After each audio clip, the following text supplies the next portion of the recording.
Continuing on our trend of talking about the bright spots of the Utah Jazz, we could not go without talking about Walker Kessler. Now, obviously, in his third year in the league, we had some higher expectations for him because his sophomore year did disappoint for many people's honest belief of what he should have been, but he came out with a vengeance, and after starting over John Collins to begin this season, he's proved, despite certain injuries, that he deserves to be in a starting role and that he is a really big cog in the machine, not just for the Utah Jazz, but so much so that other teams have been calling to gauge interest to see if they could kind of get the Jazz to walk up off him. And while the likelihood of that is borderline impossible in my personal opinion, you never really know with Danny Ainge. With that being said, though, it's your boy Ray Tubes. If you're new to the channel, go ahead and smash that like button, subscribe, and turn on post notifications. Let's go ahead and talk about the improvements of Walker Kessler and why he's a bright spot for a lowly Utah Jazz team this season.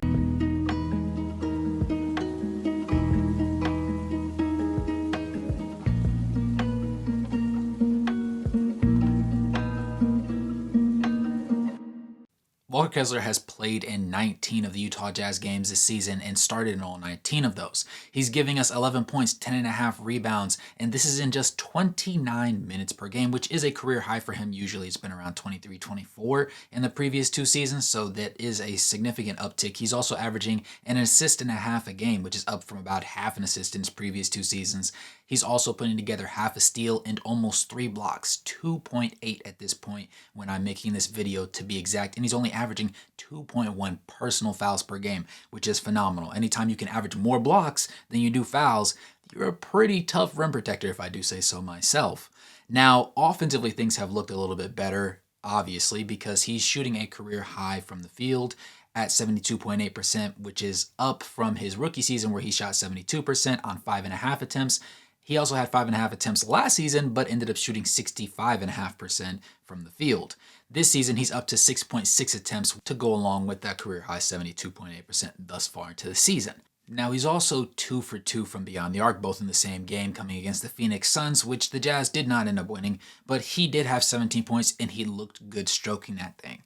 However, from the free throw line, things have been the glaring problem, I guess, of his game overall. And we've known that it's been a weakness, but it hasn't really improved the way that I would have preferred it to. Overall, in his rookie season, he shot 51.5% from the free throw line on 2.1 attempts. Last year, 60.2% on 1.5 attempts. And so far this season, on 2.5 attempts, 58.3%.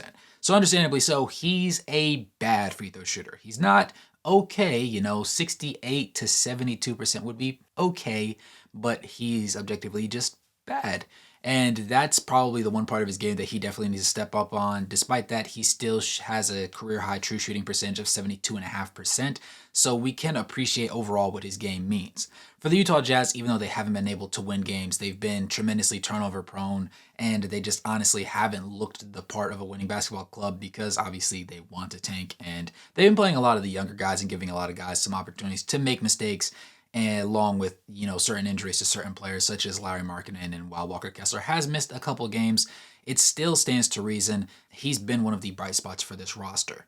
As a rim protector, like I said, averaging almost 3 blocks a game. Mind you, his rookie season, it was 2.3 blocks, then 2.4 blocks, now averaging almost 3. He's always been one of the best rim protectors in the league since he started in the game, and it just seems like it's going to end up staying that way because he's been able to do it at a very high rate, and it gets to the point where he's approaching that Rudy Gobert territory, and honestly has already been there, where some guys will just regrettably decide not to take a shot because they understand if I drive on him in this particular situation, the likelihood of me making the shot is extremely low. The likelihood of him blocking the shot is also extremely high. So why would I take this shot? Let me go ahead and kick the rock out.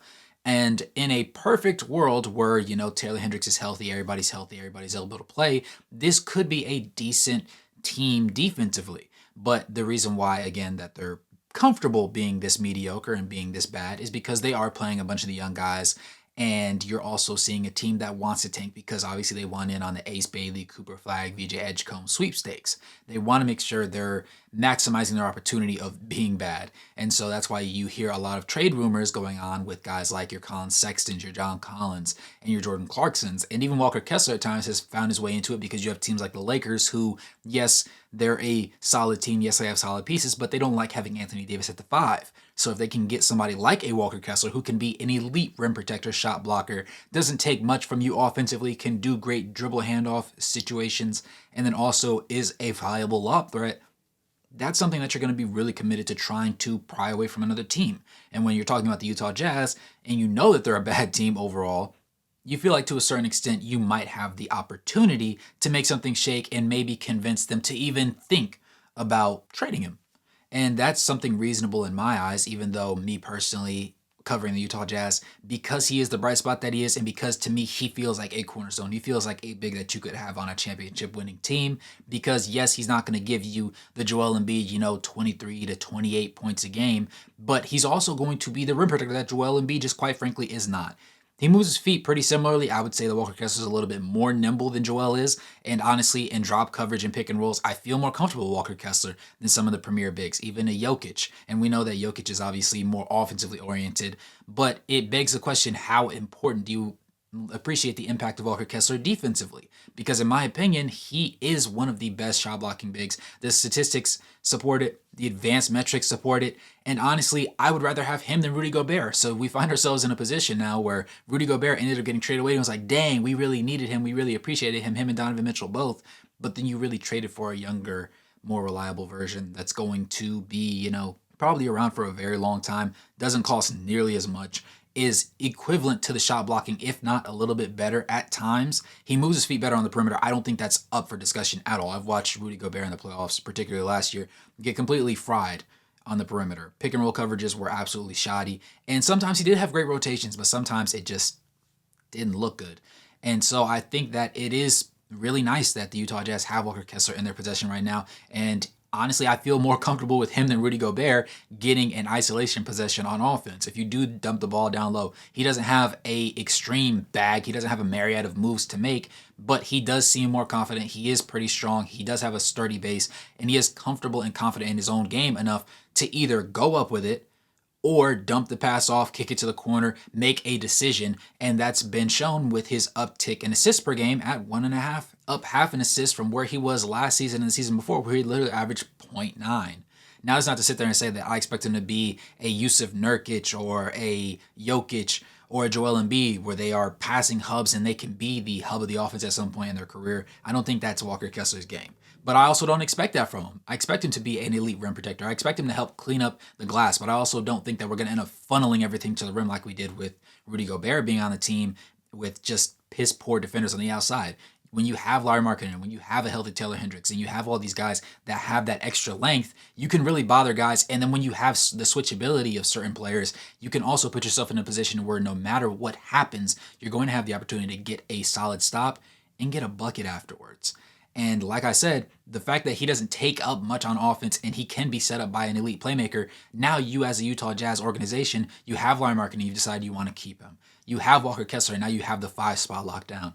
So whether it ends up being Keontae George, Colin Sexton, or somebody through the draft or otherwise, you just need to make sure you lock down that point guard spot so that you can have somebody that sets the table for all these guys and also isn't going to be a defensive liability themselves, so that they can, at the very least, balance things out defensively and also put Walker Kessler, Larry Markkinen, and the rest of those guys into the proper position to be successful offensively. Now, with all that being said, I believe that Walker Kessler has definitely proven already that he's light years ahead of where he was last season. And a lot of the questions that we had that were up in the air, whether it be about his offensive or defensive rebounding, and even his willingness to go up through contact, a lot of those questions are being answered now. And he's getting a couple more calls. He's getting more opportunities to go to the free throw line. And while the free throws aren't falling now, I feel a lot more comfortable with him just being willing to take that attempt. Because at some point, more often than not, that ball's going to go in the net. And when it doesn't, I'll just settle for that 1 for 2 from the free throw line. Especially in this year where the Utah Jazz are tanking. So the goal isn't really to win basketball games to begin with anyways.